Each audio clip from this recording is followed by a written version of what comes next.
Olá, seja bem-vindo ao Empresarial de Araque, esse podcast onde nós vamos discutir alguns aspectos da vida empresarial do ponto de vista jurídico e não tão jurídico assim. Meu nome é Henrique Araque, eu sou advogado e professor de Direito Empresarial, sou também sócio de Araque Tomazetti Advogados Associados e estou aqui para conversar com vocês nesse canal um pouquinho mais longo, né, um pouquinho maior do que o que eu costumo fazer nas outras redes sociais, que a gente só pode falar sobre poucos minutos. Aqui, o povo deixa o advogado falar. Aqui, o pessoal aqui da 8 Bits, que ajuda a gente a produzir esse podcast nesse cenário maravilhoso, ele deixa eu falar aqui por uns 30 minutos, depois ele liga a luzinha vermelha e manda eu calar a boca. Mas até chegar lá, eu quero fazer uma confissão para vocês, tá? A verdade, gente, é que eu tô enganando vocês. Já tem um tempo, eu não sei exatamente qual que é o episódio, em qual ordem que você tá assistindo, mas eu tô enganando vocês.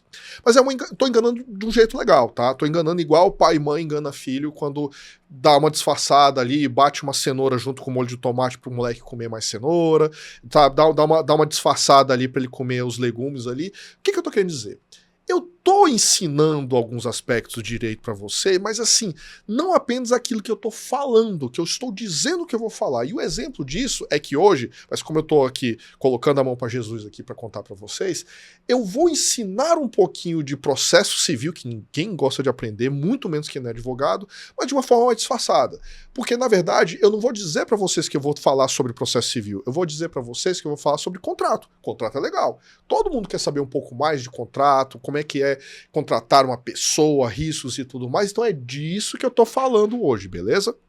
Então, hoje, o que eu quero? Eu quero dizer para vocês que bicho é esse o contrato, né? O que é, o que são, onde vivem, do que se alimentam, o que é um contrato, o que significa contrato, para que ele serve.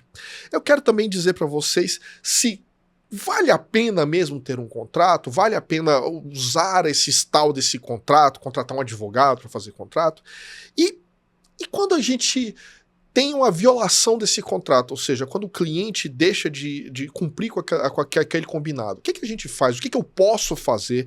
O que eu preciso de um advogado? O que eu não preciso de um advogado? Mas, de novo, não estou falando de processo civil, estou falando de contratos, beleza? Nosso combinado? Então vamos lá? Então vamos começar com o mais básico. O que são contratos, o que se alimentam, o que diabos é um contrato? Em algum desses outros episódios aqui que a gente conversou, eu falei para vocês que nós, no direito, nós na verdade vivemos igual o multiverso aranha. Nós temos aqui o mundo real, onde eu tô conversando com você, tem esse microfone, eu tô vendo o Musto ali e tal, tudo mais.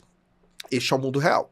Só que nós, do direito, nós alcançamos um outro multiverso chamado do mundo jurídico, onde aqui a vida é até mais divertida, porque tem um monte de outras coisinhas aqui que só existem aqui e que a gente nunca vai ver aqui. Eu já falei para vocês de pessoas jurídicas. Você nunca vai ver o Carrefour andando para lá, o Shopping Center andando para cá, mas aqui você vê. No mundo jurídico, eu enxergo as pessoas jurídicas como eu tô vendo você aqui.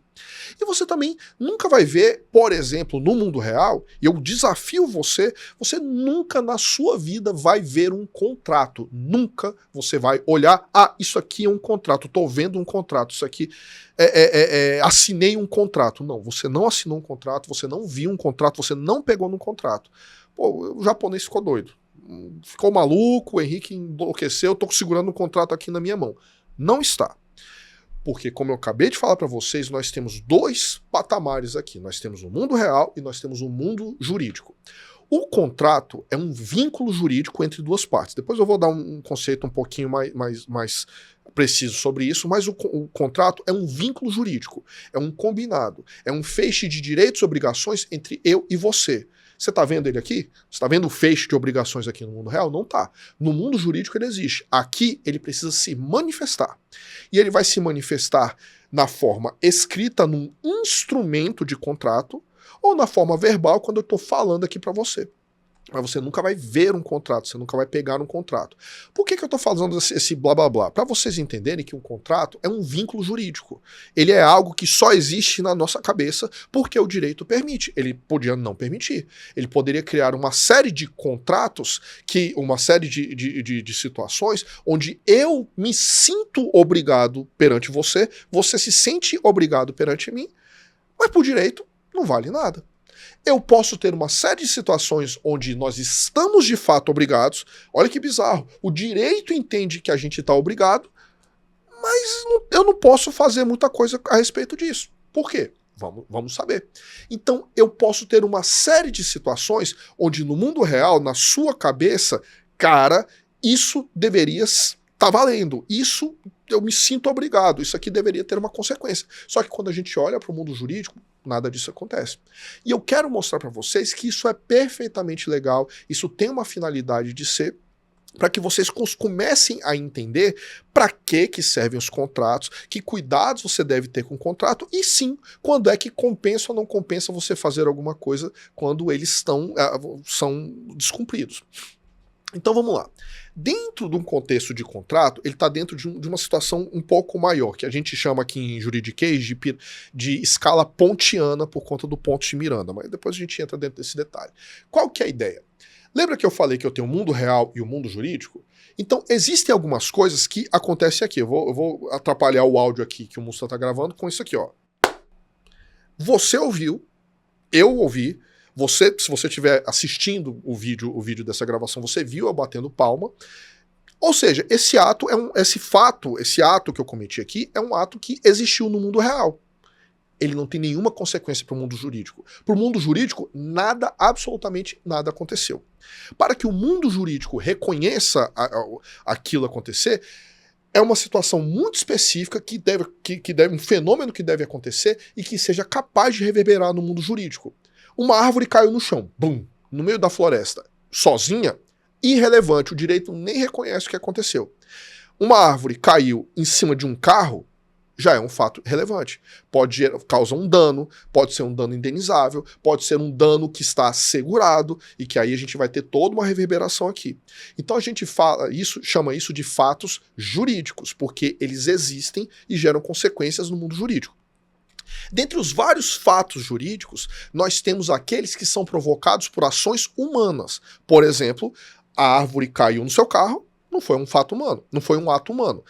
A árvore caiu no seu carro porque eu estava serrando, não prestei atenção, ela caiu no seu carro.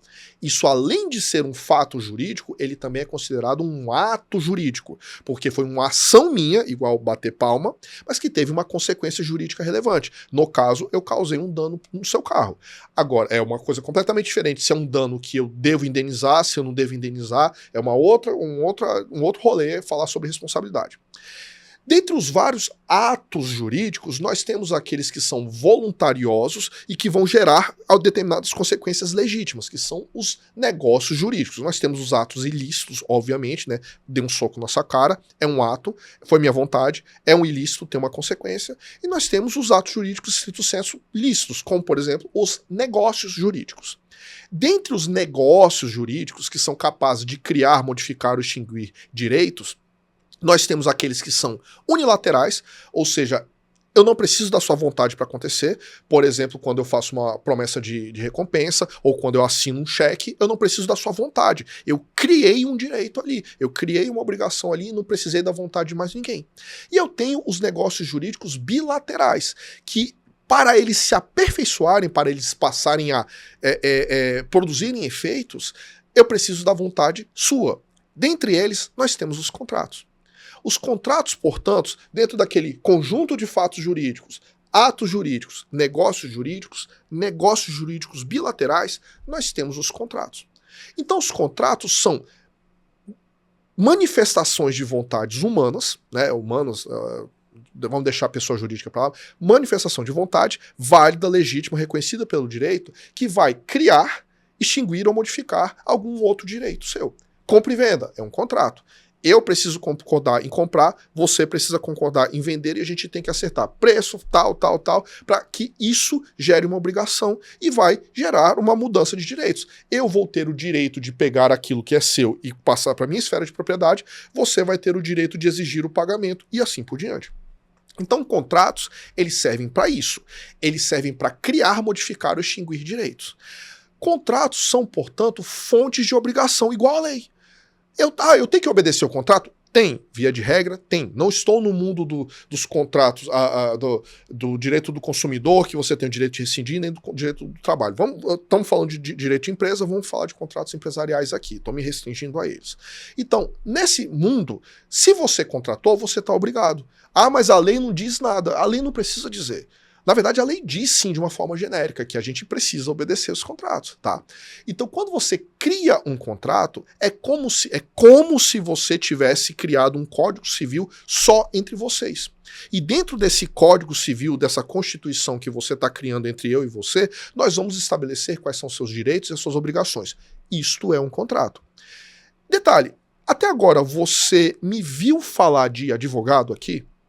Você me ouviu falar da necessidade de botar por escrito? Eu não falei nada disso. Eu só falei o seguinte, que dentro desse mundo de fato jurídico, ato jurídico, negócio jurídico bilateral, contrato, dentro desse universinho aqui, a gente vai criar direitos e obrigações mútuas. Ponto. Como? Manifestando a vontade. De que forma eu posso manifestar essa vontade? Agora sim. Tô manifestando minha vontade agora. Você não tem como saber. Se você não tem como saber o que eu pensei sobre você, ou o que eu acho que você deveria fazer, não tem como você se obrigar. Então, o fato de eu ter pensado, mas não ter manifestado essa vontade, impediu a formação desse vínculo intelectual que tem uma validade no mundo jurídico. Então, não faz nenhum sentido. Agora, a partir do momento que eu externo a minha vontade falando, eu posso estar, e você aceitando, nós podemos estar criando um contrato entre nós. Um contrato verbal. Em alguns casos, o direito exige que o contrato seja feito apenas sob a forma escrita. Exemplo, compra e venda de imóvel, compra e venda de carro. Ele exige que a gente faça sobre a forma escrita, constituição de sociedade. Por quê? Porque as consequências perante o mercado, perante o restante da sociedade, perante a população brasileira como um todo, são tão graves, assim entendeu o legislador, que ele prefere nos forçar a estabelecer por escrito, que é muito mais fácil de provar o que foi combinado, do que simplesmente de uma forma verbal. Para determinadas coisas, tanto faz. Você não assina um contrato por escrito com assinatura de testemunho ou advogado chancelando para comprar um pão, para comprar um celular. Você assina para contratação da prestação de serviço de telefonia, mas para comprar o celular, tá aqui o dinheiro, me dá aqui o chip é comigo.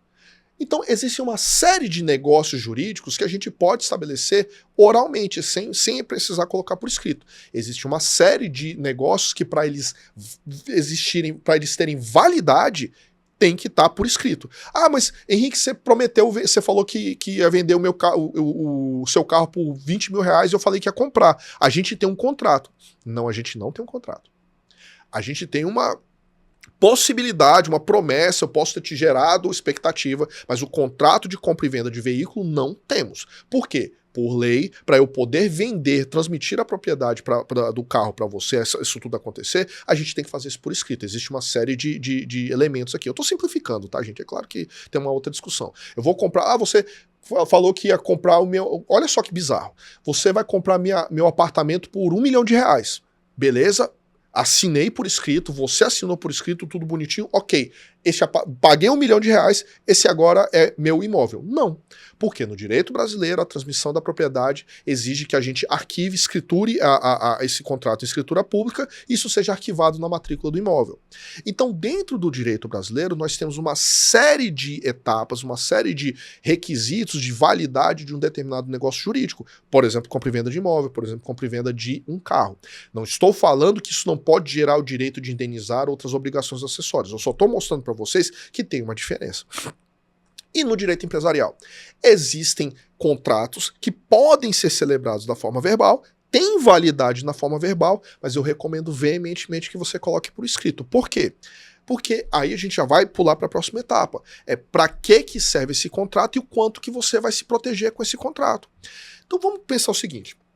Vou fazer um combinado com você agora, ouvinte imaginário aqui que eu não tô te vendo. Você está me contratando para eu patrocinar um processo para você. Então você vai processar alguém que bateu no seu carro e eu vou ser seu advogado. E eu combino, ok, para eu ser o seu advogado eu vou cobrar 10 mil reais e se eu ganhar a ação eu devo receber mais 10 mil reais. Beleza, beleza, tá tudo certo. Mas quem é que vai pagar? Você que vai pagar. Você vai emitir nota? Emito nota. Posso rescindir o contrato? Só se eu trabalhar mal. E se você atrasar o pagamento? Você vai me pagar uma multa de 2%. E se der pau, a gente vai discutir no judiciário. Meio que a gente já combinou praticamente tudo que precisa ser combinado. Tudo oralmente. Ninguém ouviu. Perceba, o contrato existe. Ele foi validamente celebrado. Todos os requisitos desse contrato estão ali. As partes são capazes, o objeto é lícito, a forma não é vedada por lei. Todos os detalhes foram combinados. Ok, eu sou seu advogado. Inclusive, trabalhei no seu processo. Só que você não me pagou.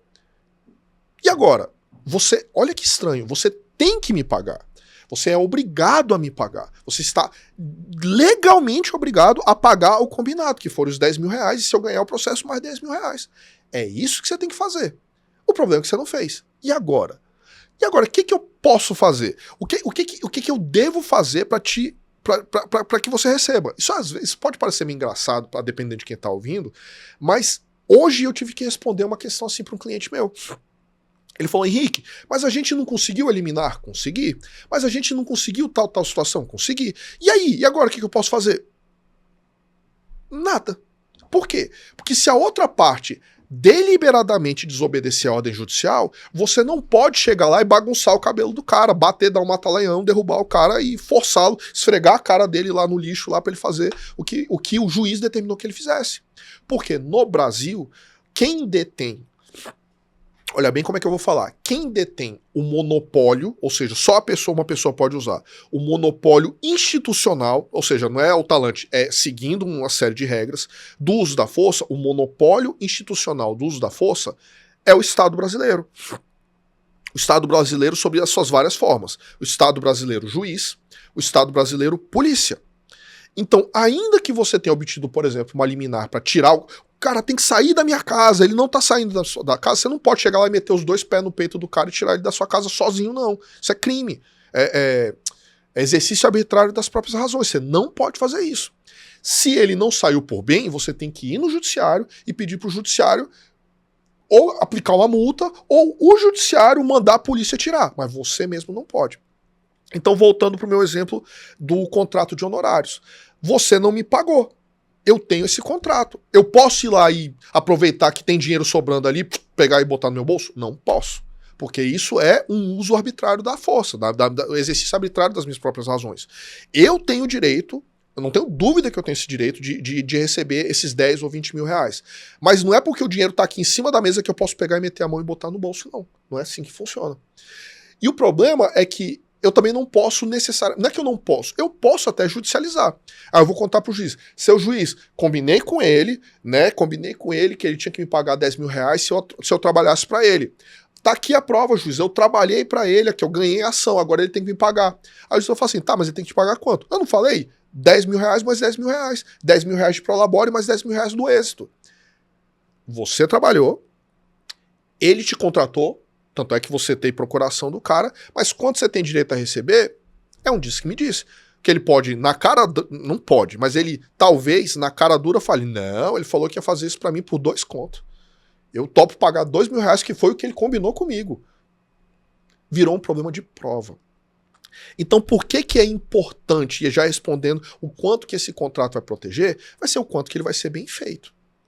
Então, o contrato, ele protege até quanto? Até quanto ele servir de prova. O instrumento de contrato escrito, ele te protege até o limite do que ele conseguir provar o que de fato foi contratado. Porque o que foi contratado de fato é o que está lá no mundo jurídico. A forma com que ele está lá no mundo jurídico é que é um problema de ser provado. Se você fez isso de forma verbal, boa sorte. Você vai ter que provar com testemunha, você vai ter que provar com mensagem de WhatsApp, sei lá o que você vai provar. Se ele foi feito sob a forma escrita, mas ele está ambíguo, quem vai ter que decidir o sentido daquilo é o juiz. O direito, ele depende de uma tecnologia humana que é extremamente defeituosa. E eu vou provar para vocês agora como essa tecnologia é defeituosa. E o nome dessa tecnologia é linguagem. A linguagem é a forma com que nós humanos nos comunicamos. Tem a linguagem escrita e tem a linguagem verbal. Mas eu quero mostrar para vocês o quanto que ela é ruim para descrever o mundo. Para facilitar para vocês aqui. Eu quero que vocês pensem o seguinte, olha eu olhando aqui, tô olhando, hein? Vocês sabem o que é um microfone. Vocês sabem o que é um microfone. Ó, aqui, eu apontando aqui para o microfone. Eu quero que você diga para mim o que é um microfone. Eu podia até, se eu tivesse 2 microfones aqui, eu ia botar o Musta para falar aqui, mas vamos aqui com vocês. Descreva para mim o que é um microfone. Olhando aqui. Ele é um dispositivo cilíndrico que capta sons da cor preta, tem uma espuma, tem um fio. Vamos dizer que você colocou o seguinte, beleza, tirei o fio. Deixou de ser um microfone? Não, ele é um microfone sem fio. Beleza, ele não está no formato cilíndrico. Continua sendo um microfone. Vamos supor que esse microfone aqui tivesse com defeito. Então ele não está captando nada. Ele deixou de ser um microfone? Não deixou. Vamos facilitar, então, pegar mais um diferente? Esse aqui vai ser mais interessante. Para quem estiver assistindo, não estiver ouvindo. Eu quero que você diga para mim o que é uma cadeira.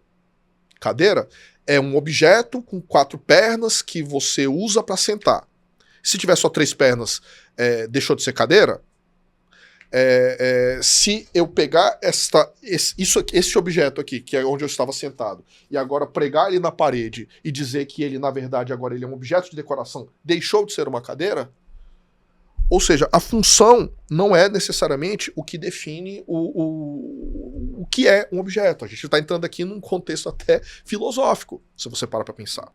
Tô sendo enquadrado aqui porque eu baguncei aqui o Musta. Mas deixa ele, quando ele vou falando aqui, você vai cortar. Então vamos embora. O que eu quero mostrar para vocês é que é impossível, não é que é difícil, é impossível, usando linguagem, usando palavras, você descrever com acurácia 100% da realidade. Mais um exemplo. O que é um gato? Um gato é um felino de 4 patas que tem pelo e faz miau. Se ele for mudo, ele deixa de ser um gato? Se ele for perneta, ele deixou de ser um gato? Se ele for pelado, ele deixou de ser um gato? Vamos piorar? Diferencia um gato de um leão.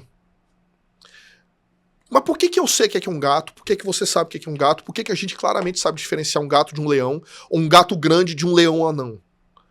Porque a gente não aprende o que é um gato, o que é um leão, o que é uma cadeira, o que é um microfone, com palavras. A primeira vez que provavelmente você teve contato com um gato foi quando alguém apontou um gato para você. Botou um gato no seu colo, você pegou o gato, você cheirou o gato, você brincou com o gato, e você sabe diferenciar um gato desse aqui que é um cachorro, esse gato aqui disso aqui que é um leão. Então a gente tem uma série de outros elementos que a gente capta com os nossos sentidos que complementam a nossa compreensão da realidade, que não é só o uso da palavra. E aí eu tenho um problema, porque muitas vezes, no direito, eu sou obrigado a descrever a realidade. Pior do que descrever a realidade, eu tenho que descrever as intenções utilizando palavra. Utilizando uma tecnologia que é defeituosa, multissemântica, e que, além de tudo, normalmente quem está colocando no papel não sabe escrever tão bem. Então, quanto mais um contrato vai te proteger, quanto mais claro, quanto mais inteligível ele for. Por quê? Porque quem vai decidir o que aconteceu ou deixou de acontecer naquele contrato não é você. Não sou eu, não é você. É um juiz, é um árbitro, é um terceiro que não fez parte desse contrato. Então ele não sabe o que de fato a gente conversou, ele não sabe o que de fato a gente discutiu para celebrar aquele contrato. O que ele tem é apenas o registro daquilo. Pensa quão difícil é se a gente tiver feito um contrato verbal. Ele vai ter que trabalhar com o quê? Com a visão de outra pessoa que está contando. Olha, sabe aquela história do telefone sem fio? É muito pior. Então, quanto é que um contrato consegue te proteger é o quanto que ele vai conseguir transmitir para o juiz o que de fato vocês contrataram. Isso é apenas um elemento da equação. O segundo elemento é quão bem você vai ser capaz de descrever para o juiz por que aquilo que já tem dúvida foi violado. Então eu tenho uma fonte de certeza, primeira fonte de certeza, qualidade da redação do instrumento contratual. Segunda fonte de certeza, qualidade da forma com que eu vou conseguir transmitir e provar o que aconteceu para eu poder estar argumentando que aquele contrato foi violado.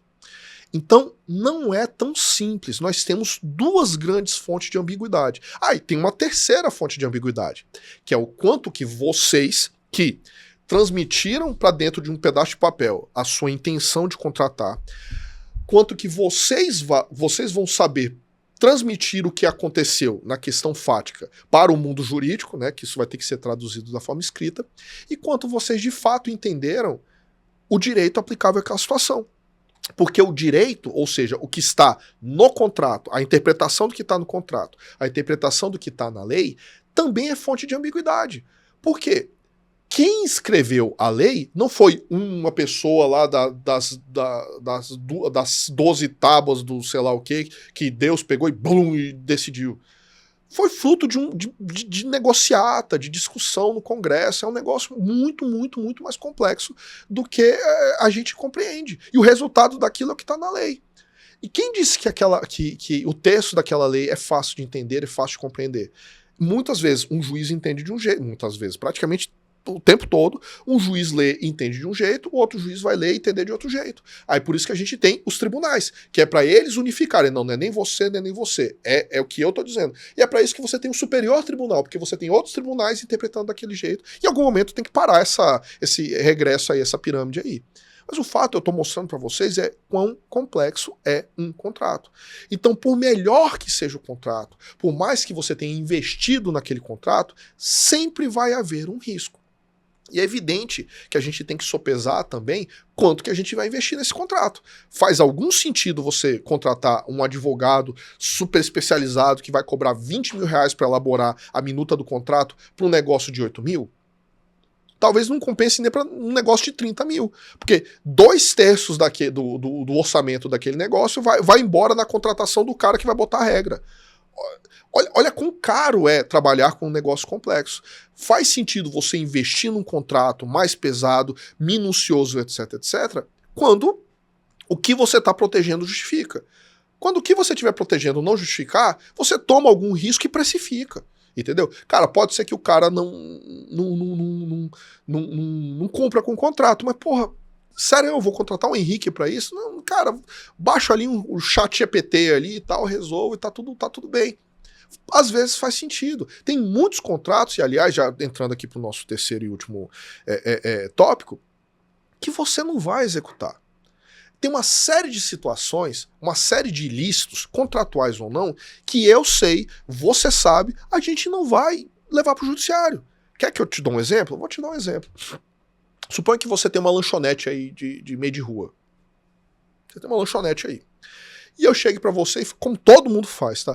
Eu quero um pão de queijo, esquenta um pão de queijo aí pra mim e uma Coca-Cola. Precisa pagar agora? Não, posso pagar depois? Então beleza. Você vai, faz, tal, me entrega, eu sento na sua frente, tô sentado aqui, tô comendo. Terminei de comer e de uma forma bem assintosa, bem garotas malvadas, eu pego, lambo os dedos e falo, não vou pagar. O que você vai fazer? Vai bagunçar meu cabelo? Se encostar em mim, eu chamo a polícia. Mas eu posso porque você não pode. Acabei de falar, monopólio do uso institucional da força é do Estado. Você pode chamar a polícia. Você pode chamar a polícia para dizer que para que a polícia me prenda, vamos dizer assim, porque eu comi sem pagar.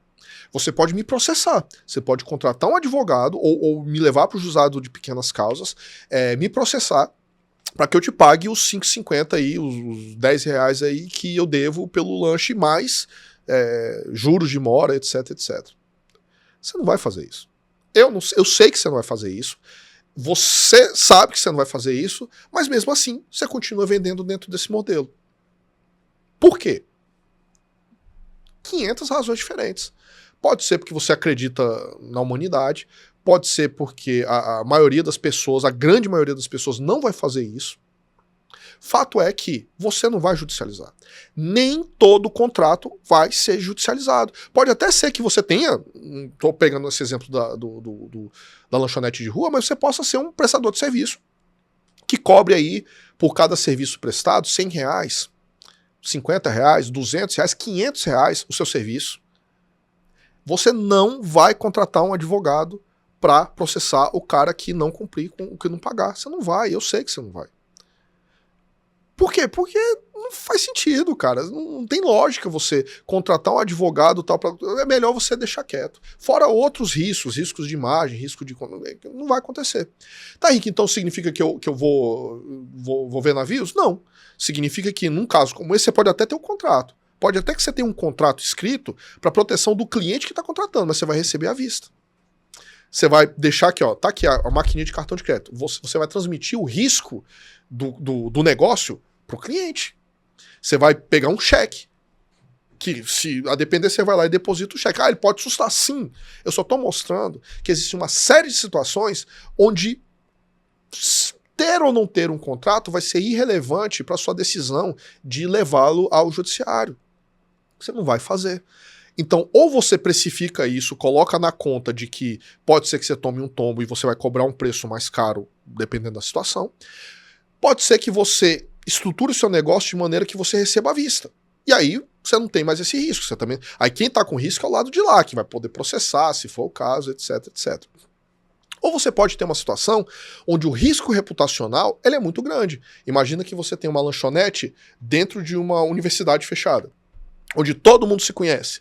E aí, um professor, vamos supor, eu sou professor dessa universidade, eu não vou pegar uma comida, sair correndo e não pagar, porque senão eu vou ser conhecido como professor picareta por outros motivos. Então, risco reputacional também envolve um dos elementos desse contrato. Então, dessa situação. Então, gente, para que serve o contrato? E viu que eu ensinei para vocês um pouquinho de processo civil aqui, que você vai ter que processar alguém, que você vai ter que ir ao judiciário. Falei inclusive de estrutura de hierarquia de judiciário, mas você nem percebeu. Então, gente, para que serve um instrumento contratual escrito? Ele serve para que você tenha como provar para o juiz que as regras daquela relação jurídica foram estabelecidas livremente entre as partes naqueles termos. E boa sorte, esse instrumento tem que estar bem escrito para que ele entenda o que está acontecendo. Agora, se ele vai te proteger ou não é uma outra discussão. Porque ele vai te proteger no limite do tanto que aquele juiz vai entender aquele contrato. Mas será que você vai levar esse contrato para o judiciário? Será que você vai de fato executar esse contrato se ele não for cumprido? Dependendo da situação, não.